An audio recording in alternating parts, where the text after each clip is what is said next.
समुद्रर ठीक मझिरे गोटे पुराना लाइट हाउस थिला जोठिकी राति समय कई जाती नहीं।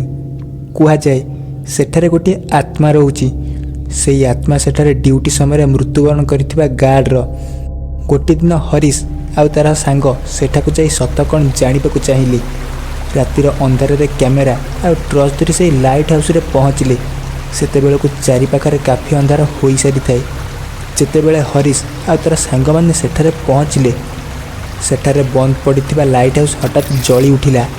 से सब को अणदेखा करी सेमाने आउरी भीतर को चली गले आ कैमेरा ऑन करी वीडियो शूट करबाकू लागिले। तांकर शूट सरिबा परे सेमाने गोटे जगह बसी पड़िले आ शूटिंग करथिबा वीडियो को ऑन कले। किंतु सेथिरे कहार भी वीडियो नथिला बरं गोटे चिरा ड्रेस पिंधिथिबा बुढ़ा जगुआली रथिला जार मुंड फाटी दुई फाड़ हो जाई थाए आ सेथुरे रक्त टप टप होई तळे पडुथिला। सेही समय पछरु कार पाद शब्द रे सारा लाइट हाउस कंपी उठिला। ता संगकु सुबिला कार भयानक हस। हरीश आ तार सांग माने से पाखकु देखिबाकू लागिले। से पाखरे सेही लोक थिला जो बुढ़ा को से माने वीडियो रे देखिथिले। चिरा फटा ड्रेस मुंड फाटी दुई फाड़ सेथुरु रक्त बही चली थाए। तापर हरीश आ तार सांग मानकर गोटे भयानक चित्कार सुबिला आ से लाइट पुणी बंद होई गला।